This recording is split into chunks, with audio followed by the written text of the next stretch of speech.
Good morning, welcome to Ciaz kitchen. આજે આપણે પાઉંભાજી બનાવીશું. પાઉંભાજી બનાવવા માટે પહેલાં મેં 250 ગ્રામ વટાણા, 2 બટાકા, 1 ગાજર અને થોડી કોબી લીધી છે. પ્લસ મેં ફ્લાવર પણ લઈ શકો, પણ મને ફ્લાવરનો ટેસ્ટ નથી ગમતો, એટલા માટે મેં કોબી લીધી છે. ચાલો હવે આપણે એને બાફી નાખીએ. કુકરમાં આપણે બધી વસ્તુને બાફવા માટે મૂકી દઈએ. 1 ચમચી મીઠું લીધું છે. હવે એમાં આપણે પાણી એડ કરીશું. પાણી એડ કરી લીધું છે અને હવે આપણે એને 2-3 વિસલ્સ વગાડી દઈશું. ત્યાં સુધી આપણે ટામેટાં, કાંદા, લસણ, આદુને સમારીને રેડી કરી દઈએ. ચલો કે પાઉંભાજી બનાવવા માટે ઓનિયન, કેપ્સિકમ, લસણ અને આદુની પેસ્ટ અને ટામેટાનું બધું ઝીણું ક્રશ કરી નાખ્યું છે. હવે આપણે શાક બનાવવા મૂકીએ. હવે આપણે એક લોહી મૂક્યું છે, તેની અંદર પહેલાં આપણે તેલ નાખી દઈએ. 1-2 ગાળી તેલ લીધું છે. હવે એમાં આપણે ઘી ઉમેરી દઈએ. હવે આ તેલને આપણે બરાબર ગરમ થવા દઈએ.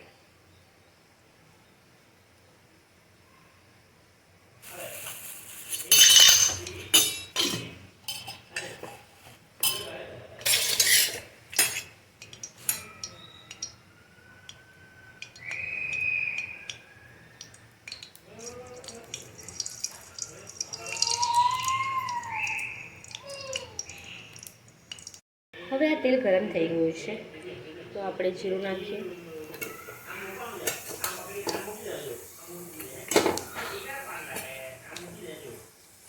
હવે આપણે એને એકદમ સ્લો કરી નાખીએ.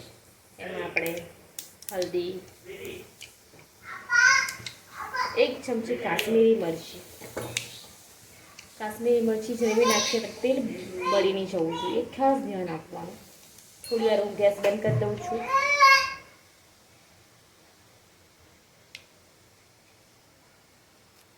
એમાં કાંદાને જ નાખવાનું. કાંદામાં આદુ લસણની પેસ્ટ મેં અત્યારે એડ કરી દીધી છે. હવે એને આપણે જ્યાં સુધી ઉપર તેલ નહીં આવી જાય ત્યાં સુધી આપણે એને ચડવા દઈશું. આ રીતે આપણે એને મૂકી રાખીએ. એમાં પાઉંભાજી મસાલા એડ કરી દઈએ. પાઉંભાજી મસાલો મેં ઉપરથી એડ કર્યો છે. હવે આપણે એમાં અત્યારે મિક્સ કરી નાખીએ. ઉપરથી 1 ચમચી કાશ્મીરી લાલ મરચું એડ કરીએ છીએ.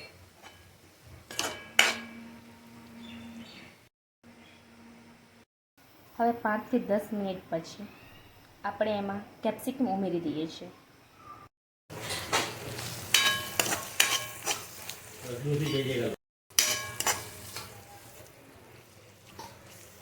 કાંદો એકદમ ચડી ગયો છે. હવે પછી આપણે એમાં ટામેટું મિક્સ કરીશું. જે રીતે આપણે કાંદાને ચડવી નાખ્યું એ રીતે હવે આપણે ટામેટુંને શેકાવા દઈશું. ટામેટું અને કાંદો બરાબર ચડી ગયો છે. હવે આપણે એમાં ઉપરથી લીંબુનો રસ નાખીશું.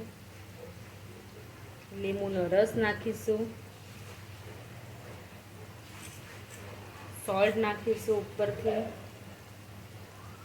હવે આપણે એમાં બોઇલ કરેલું જે છે આપણું વટાણા, કોબી ને મિક્સ કરી દઈએ.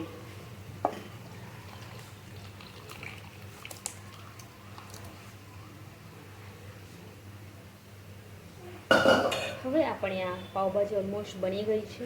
હવે આપણે એને મિક્સ કરી દઈએ અને પછી આપણે ઉપરથી વઘાર કરીશું. પાઉંભાજી ઓલમોસ્ટ રેડી થઈ ગઈ છે. હવે આપણે ઉપરથી ઘીનો વઘાર કરીએ છીએ. તમને ઘી ન ભાવતું હોય તો તમે તેલનો પણ કરી શકો છો. હું અત્યારે ઘીનો વઘાર કરી રહી છું. હવે આપણે એમાં જીરું નાખીએ છીએ.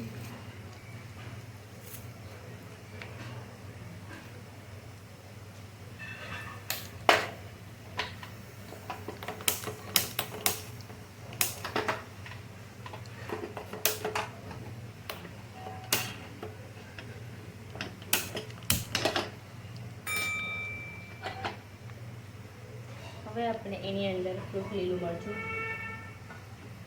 હવે આપણે એની અંદર સૂકું મરચું એડ કરી દઈએ.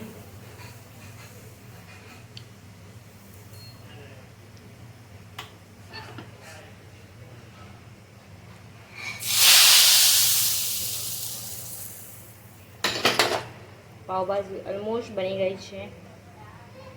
હવે આપણે આ પાવભાજી રેડી થઈ ગઈ છે. ઉપરથી ધાણા વઘારી લઈશું. મારી આ ચેનલને સબસ્ક્રાઈબ કરો, લાઈક કરો અને શેર કરો. આવનારા નવા વિડીયોમાં અમે પાછા મળીશું. Thank you.